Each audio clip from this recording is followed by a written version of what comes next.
الحمد لله الذي هدانا لهذا وما كنا لنهتدي لولا أن هدانا الله أشهد أن لا إله إلا الله وحده لا شريك له وأشهد أن سيدنا وشفيعنا ومولانا محمدا عبده ورسوله صلوات الله تبارك وتعالى عليه وعلى آله وأصحابه وذرياته وأهل بيته وأهل طاعته وبارك وسلم تسليما كثيرا كثيرا. أما بعد فأعوذ بالله من الشيطان الرجيم. بسم الله الرحمن الرحيم. ألف لام ميم أحسب الناس أن يتركوا أن يقولوا آمنا وهم لا يفتنون. آج کی اس مجلس میں ہم 20ویں سپارے کی ایک سورۃ العنکبوت شروع کر رہے ہیں. اللہ تعالی عافیت کے ساتھ اس کو مکمل فرماوے.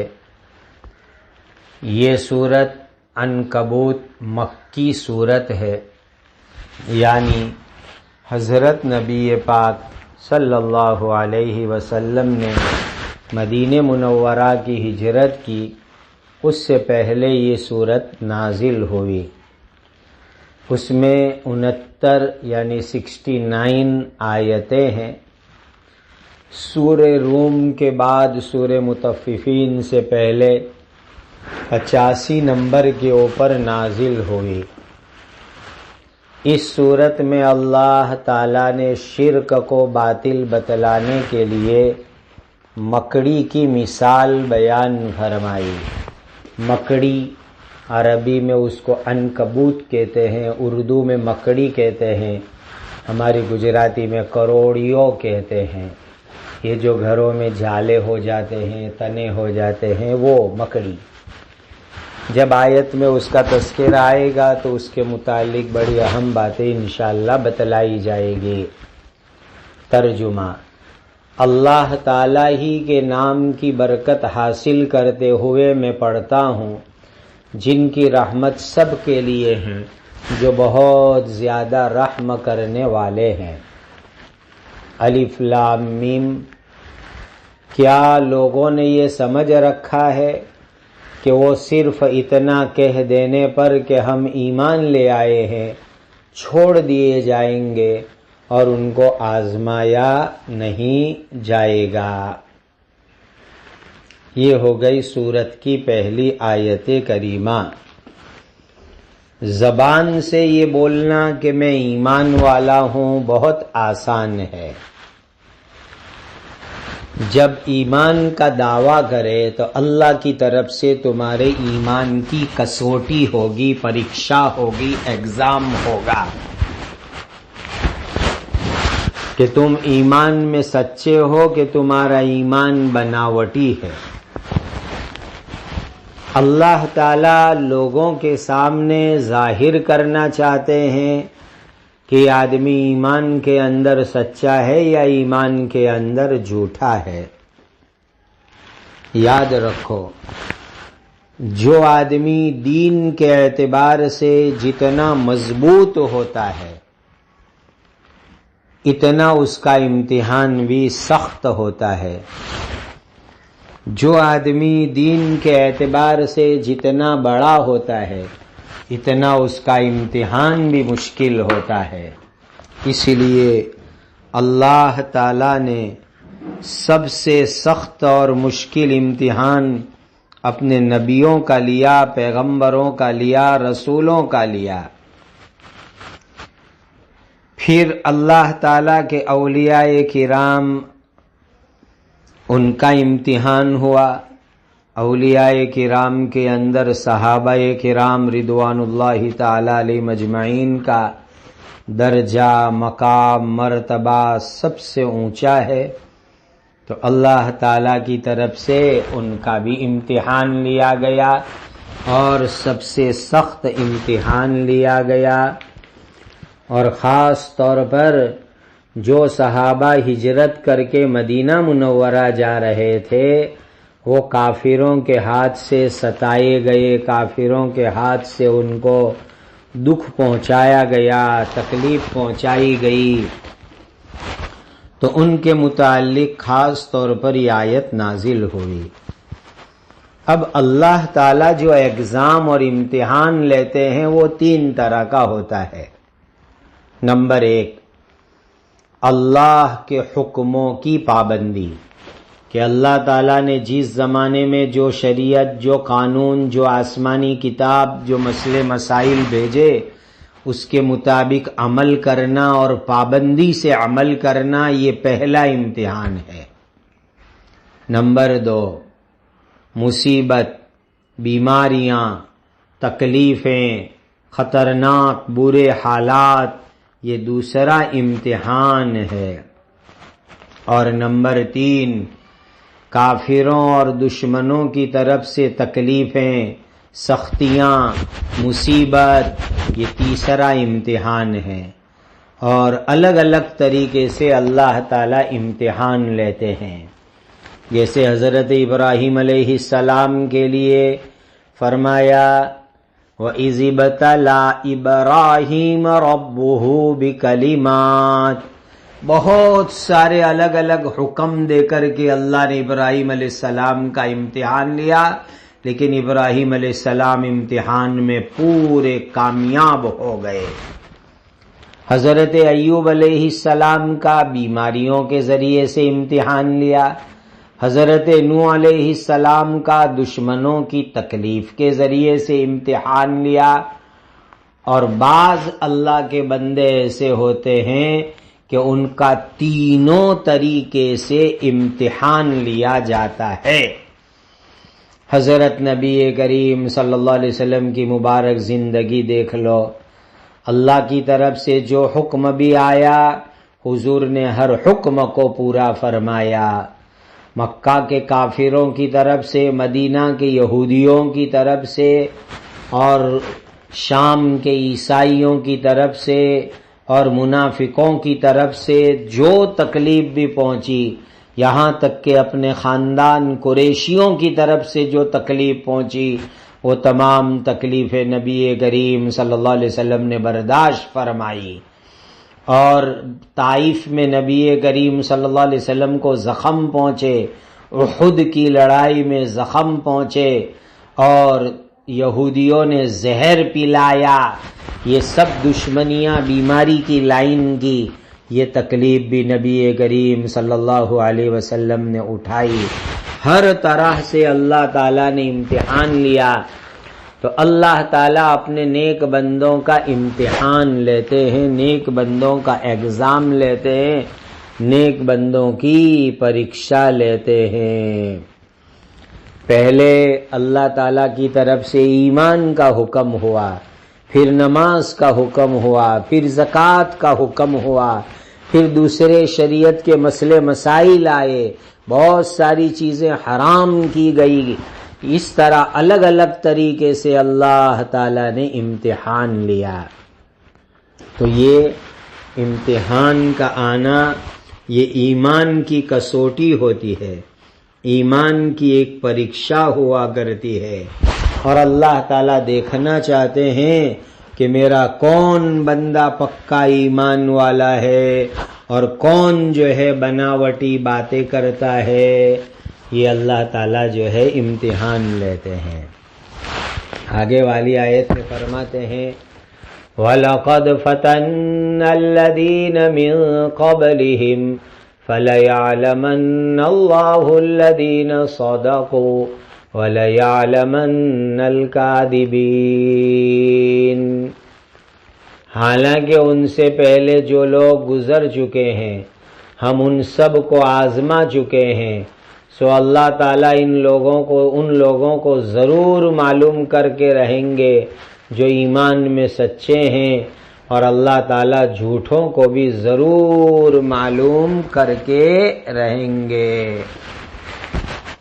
اللہ تعالیٰ کو تو انسان کے پیدا ہونے سے پہلے سے معلوم تھا، کون سچا ہے کون جھوٹا ہے یہ پہلے سے اللہ تعالیٰ کو معلوم تھا۔ لیکن اللہ تعالیٰ دنیا کے اندر ایمان کا امتحان لیتے ہیں تو اس کے ذریعے سے امتیاز یعنی جدا کرنا چاہتے ہیں، ظاہر کرنا چاہتے ہیں، ظاہر کر کے دیکھنا چاہتے ہیں، اسی لیے کہ اللہ کو تو معلوم ہے لیکن لوگوں کو بھی پتا چل جاوے کہ یہ ایمان میں سچا ہے، ایمان میں بناوٹی ہے، اس لیے اللہ تعالیٰ لوگوں کے سامنے ظاہر کرنا چاہتے ہیں۔ دوسری بات یہ سمجھ میں آتی ہے کہ کبھی کبھی اللہ تعالیٰ لوگوں کے انداز سے قرآن میں بات کرتے ہیں، لوگوں کے انداز سے قرآن میں بات ہوتی ہے۔ اس کو یوں کہا جاتا ہے کہ عوام کے درجے علم کے پر تنزل کر کے کلام، یعنی لوگ جس انداز میں بات کرتے ہیں اس انداز سے اللہ تعالیٰ کلام فرماتے ہیں۔ اب دنیا میں کیا ہوتا ہے، ایک آدمی آپ کا دوست ہے کہ دشمن ہے، بیوی وفادار ہے کہ غدار ہے، یہ امتحان سے پتہ چلتا ہے، پریکشا سے پتہ چلتا ہے۔ جو دوست دکھ اور تکلیف کے وقت پر آپ کو مدد کرے سمجھو سچا پکا دوست ہے۔ تو ان دنیا کے اندر حالات کے ذریعے سے امتحان اور پریکشا ہوتی ہے، تو یہاں بھی اللہ تعالیٰ گویا کہ انسانی انداز سے کلام فرما رہے ہیں۔ اور ایک تیسری بات سمجھو کہ اللہ تعالیٰ نے علم ازلی کے مطابق جو انسانوں کی تقدیر لکھ دی تھی، اللہ تعالیٰ نے انسانوں کے پیدا ہونے سے پہلے جو انسانوں کی تقدیر لکھ دی تھی، اس تقدیر کے مطابق دنیا میں کرنا ہے، تاکہ وہ لکھی ہوئی تقدیر علم ازلی اور بالفعل یعنی عمل کے ساتھ تعلق پیدا ہو جاوے کہ جیسا تقدیر میں لکھا ہوا ہے ویسا ہی ہوا اور اسی کے مطابق ہوا۔ تو بہرحال یاد رکھو اللہ تعالیٰ ایمان کا ایگزام لیتے ہیں، ایمان کی پریکشا لیتے ہیں۔ اللہ تعالیٰ ہم سب کے لیے ایمان کا امتحان آسان فرماوے، سہولت والا فرماوے، عافیت والا فرماوے۔ ہم کمزور لوگ ہیں، ہم سخت امتحان نہیں دے سکتے۔ پہلے زمانے کے اندر لوگ بہت مشکل امتحان دیتے تھے۔ حدیث میں آیا ہے کہ پہلے زمانے میں ایمان والوں میں سے کسی کو زمین میں کھڈا کھود کر کے کھڑا کر کے اندر گاڑ دیتے تھے، پھر اس کے سر کے اوپر آرا کروتی چلاتے تھے اور 2 ٹکڑے کر دیتے تھے۔ بعض لوگوں کے بدن میں لوہے کی کنگھی لوہے کی کر کے چمڑی اکھاڑتے تھے، گوشت اکھاڑتے تھے، اس طریقے سے خطرناک امتحان لیتے تھے۔ اللہ تعالیٰ نے ہمارے لیے امتحانات کو آسان کر دیا۔ اللہ آئندہ بھی آسانی اور عافیت عطا فرماوے۔ ام حسب الذین یعملون السیئات ان یسبقونا ساء ما یحکمون۔ جن لوگوں نے برے کام کیے ہیں کیا وہ سمجھتے ہیں کہ وہ ہم سے بچ جائیں گے، بھاگ کر کے کہیں آگے چلے جائیں گے؟ بہت برا وہ لوگ فیصلہ کرتے ہیں۔ عجیب بات، یعنی جو لوگ دنیا میں گندے کام کرتے ہیں، گناہوں کے کام کرتے ہیں، برے کام کرتے ہیں کیا ایسا سمجھتے ہیں کہ وہ کہیں بھاگ جائیں گے اور اللہ کے عذاب میں پکڑے نہیں جائیں گے؟ ہم دنیا میں ظلم کرے، مزے سے ظلم کرے، بنداز ظلم کرے، سختیاں کرتے رہے، ستاتے رہے، پریشان کرتے رہے، اور تم کو کچھ نہیں ہوگا، کوئی نہیں پکڑے گا، کبھی تمہاری اوپر سزا نہیں آئے گی، ایسا ہرگز مت سمجھو۔ اگر تم نے ایسا سمجھ لیا ہے کہ ہماری برائی پر پکڑ نہیں ہوگی، ہمارے ظلم پر سزا نہیں ہوگی، ہمارے ظلم کے اوپر کوئی آفت نہیں آئے گی، تو تم نے بہت برا فیصلہ کیا ہے، بہت بیہودہ تجویز تم نے پاس کی ہے۔ یاد رکھو اللہ کی طرف سے پکڑ آ کے رہے گی، خدا کا عذاب آ کے رہے گا، خدا اللہ سب سے بڑے فیصلہ کرنے والے ہیں، تمہارے ظلم کا اللہ فیصلہ کریں گے۔ کوئی بھی ظالم یہ نہ سوچے کہ ہمارے اوپر فیصلہ نہیں ہوگا، اللہ کی طرف سے فیصلہ ہر ایک کا ہوگا دیر سویرے۔ من کان یرجو لقاء اللہ فإن اجل اللہ لآت وہو السمیع العلیم۔ جو شخص بھی اللہ تعالی سے ملاقات کی امید رکھتا ہو تو اس کو یقین رکھنا چاہیے کہ اللہ تعالیٰ کے ملنے کا مقرر کیا ہوا وقت آنے ہی والا ہے، اور وہ اللہ تعالیٰ بڑے سننے والے، بڑے جاننے والے ہیں۔ دیکھو ہمارا ایمان ہے، ہر ایک کو مر کر کے اللہ کے سامنے جانا ہے، وہاں چھوٹی چھوٹی بات کا حساب ہوگا۔ ہر ایک آدمی کو اللہ کے سامنے جانا ہے۔ اب مسلمان جس کا عقیدہ ہی یہ ہے کہ مجھے اللہ کے سامنے جانا ہے، تو پھر دنیا میں آنے والے حادثے، ایکسیڈنٹ، پریشانی، تکلیف کی وجہ سے دکھی نہیں ہونا چاہیے۔ جب اللہ تعالیٰ کے سامنے جائیں گے، اللہ تعالیٰ جو ہے سارے غم دور کر دیں گے، خدا ایسی جنت دیں گے کہ وہاں جا کر سارے غم بھول جائیں گے، اور جنتی لوگ کہیں گے الحمدللہ الذی اذھب عنا الحزن، اللہ کا شکر ہمارے سارے غم ختم ہو گئے، ساری تکلیف دور ہو گئی، سارا ٹینشن ہمارا ختم ہو گیا۔ تو جب ہمارے اندر یقین ہے، ایمان ہے کہ اللہ کی ملاقات کرنی ہے، اللہ کے سامنے جانا ہے، تو پھر دنیا کی مصیبتوں کے اوپر غم کیوں، تکلیف کے اوپر الجھن کیوں؟ اللہ تعالیٰ سب باتیں سنتے ہیں، جانتے ہیں۔ یاد رکھو اللہ تعالیٰ کا وعدہ پورا ہو کر رہے گا، اور اللہ سبحانہ و تعالیٰ سارے غم، ساری تکلیف دور کر دیں گے۔ دنیا میں بھی ایسا ہوتا ہے نا، کوئی آدمی دکھی ہوتا ہے، پریشان ہوتا ہے، اپنی ماں کے پاس گیا، باپ کے پاس گیا، فیملی والوں کے پاس گیا، دوستوں کے پاس گیا، ملنے جلنے والوں کے پاس گیا، انہوں نے تسلی دی، دو میٹھی بات کہی، کندھے پر ہاتھ رکھ دیا، تو آدمی کا سارا غم، ساری تکلیف، ساری الجھن دور ہو جاتی ہے، اور آدمی ایک دم خوش ہو جاتا ہے۔ بس اللہ ہمارے سب سے بڑے مدد کرنے والے، جب اللہ کے دربار میں جائیں گے تو دنیا کی تمام تکلیفیں دور ہو جائے گی، اور اللہ تعالی ہم کو خوش کر دیں گے۔ وَمَن جَاهَدَ فَإِنَّمَا يُجَاهِدُ لِنَفْسِهِ إِنَّ اللَّهَ لَغَنِيٌّ عَنِ الْعَالَمِينَ۔ جو شخص اللہ تعالیٰ کے راستے میں محنت کرتا ہے تو وہ اپنے ہی فائدے کے لیے محنت کرتا ہے۔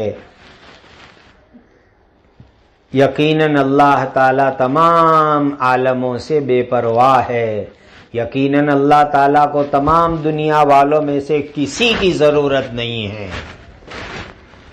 یعنی انسان دین کے لیے محنت کرتا ہے تو اس محنت کا سب سے پہلا فائدہ انسان کو ہوگا۔ سب سے پہلا فائدہ انسان کو.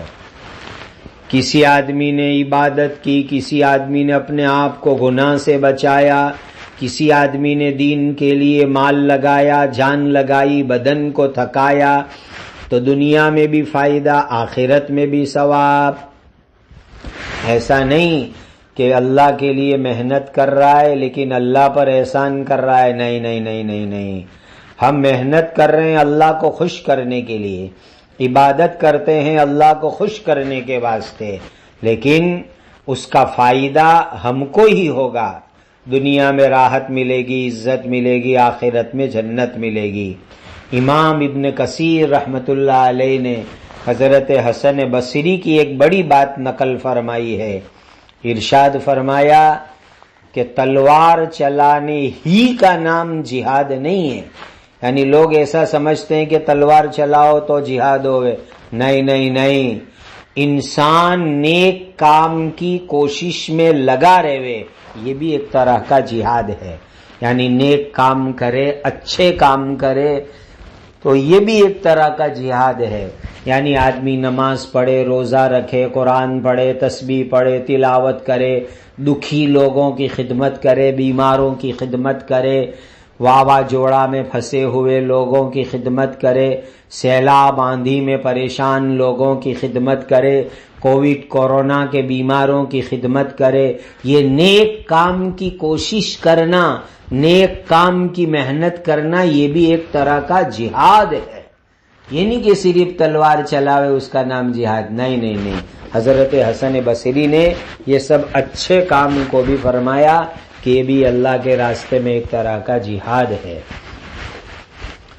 والذین آمنوا وعملوا الصالحات لنکفرن عنہم سیئاتہم وَلَنَجْزِيَنَّهُمْ أَحْسَنَ الَّذِي كَانُوا يَعْمَلُونَ وَلَنَجْزِيَنَّهُمْ أَحْسَنَ الَّذِي كَانُوا يَعْمَلُونَ.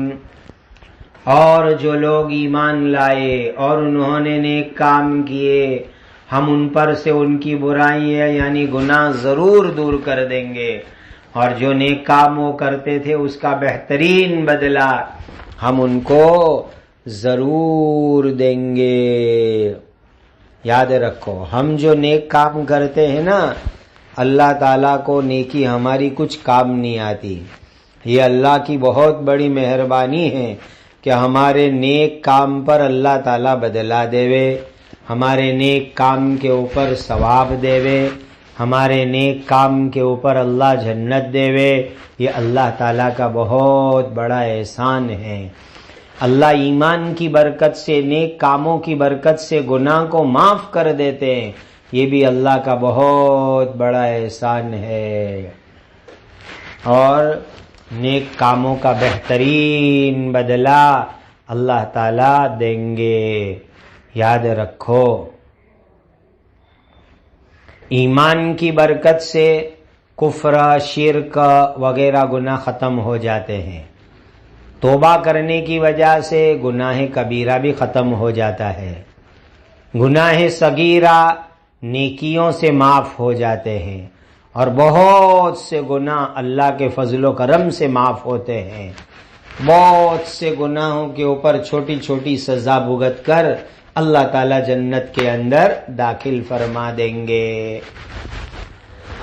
وَوَصَّيْنَا الْإِنسَانَ بِوَالِدَيْهِ حُسْنًا وَإِن جَاهَدَاكَ لِتُشْرِكَ بِي مَا لَيْسَ لَكَ بِهِ عِلْمٌ فَلَا تُطِعْهُمَا إِلَيَّ مَرْجِعُكُمْ فَأُنَبِّئُكُمْ بِمَا كُنتُمْ تَعْمَلُونَ. اور ہم نے انسان کو اپنے والدین کے ساتھ اچھا سلوک کرنے کا پوری تاکید سے حکم دیا، اور اگر وہ دونوں والدین تجھ پر زور ڈالے، دباؤ ڈالے کہ تو میرے ساتھ ایسے معبود کو شریک کر جس کی تجھے کوئی خبر نہیں ہے، جس کے معبود ہونے کی کوئی صحیح دلیل تیرے پاس نہیں ہے، تو شرک کے بارے میں ماں باپ کا کہنا مت مان. میری طرف تم سب کو واپس آنا ہے، سو جو کام تم لوگ کرتے تھے وہ میں تم کو بتلا دوں گا۔ اللہ تعالی کی طرف سے ایک اہم حکم کہ بھائی والدین کے ساتھ اچھا سلوک کرو، وصیت پوری خیر خواہی کے ساتھ، پوری نصیحت کے ساتھ کسی عمل اور کام کی طرف بلانے کو وصیت کہا جاتا ہے۔ تاکید کے ساتھ اللہ تعالیٰ نے پوری ہماری بھلائی کے ساتھ ہم کو کہا کہ ماں باپ کے ساتھ اچھا برتاؤ کرو، لیکن اس میں ایک بات یاد رکھنے کی، اللہ کا حکم پہلے، ماں باپ کا حکم بعد میں۔ اللہ کا حکم پورا کرنے کا، اللہ کا حکم پہلے، ماں باپ کا حکم بعد میں۔ اللہ کا حکم پورا کرنے کا، ماں باپ کی بات ماننے کی، لیکن اللہ کی نافرمانی نہیں کرنے کی۔ ماں باپ کی بات اسی حد میں، اسی بارڈر میں رہ کر کے ماننے کی جس میں اللہ کے حکم کی خلاف ورزی نہ ہوتی ہو۔ لا طاعت لمخلوق فی معصیت الخالق، اللہ کو ناراض کر کے مخلوق کی بات نہیں ماننے کی۔ جہاں ٹکراؤ ہو جائے، کمپیر اور تقابل ہو جاوے، وہاں اللہ کی بات پہلے، ماں باپ کی سائڈ پر، باقی اللہ کی بات پوری کرتے ہوئے ماں باپ کی اطاعت کرو، جائز مباح امور میں، خدمت کے کاموں میں۔ حضرت سعد رضی اللہ تعالی عنہ کی والدہ حمنہ بنت ابی سفیان، حضرت سعد ایمان لائے تو ناراض ہو گئی، بھوک ہڑتال پہ اتر گئی۔ ان کی ماں کہتے کہ بیٹا تو ایمان لے آیا، میں کھاؤں گی نہیں، پیوں گی نہیں، بھوکی مر جاؤں گی، اور دنیا میں تیرا نام بدنام ہو جائے گا کہ سعد اپنی ماں کا قاتل، کہ ماں کو بھوکی پیاسی مار ڈالی۔ حضرت سعد نے کوئی قصور تھوڑا ہی کیا تھا، ایمان لے آئے، اس میں وہ بڈھی اماں ناراض ہو گئی، لیکن حضرت سعد نے اللہ کی بات مانی، ماں کی بات نہیں مانی، اور ایمان پہ جمے رہے، اور ماں کو سمجھایا کہ ماں تیرے بدن میں 100 روح ہو اور ایک ایک کر کے نکل جاوے تو ابھی میں اسلام نہیں چھوڑوں گا، چاہے تو کھا پی یا مر جا۔ پھر جو ہے ماں نے دیکھا کہ یہ ساتھ تو مانے گا نہیں، تو پھر ماں نے کھانا پینا چالو کر دیا۔ تو یاد رکھو، ماں کی بات مانی جائے گی، والدین کی بات مانی جائے گی، لیکن اللہ کے حکم کے خلاف نہیں مانی جائے گی۔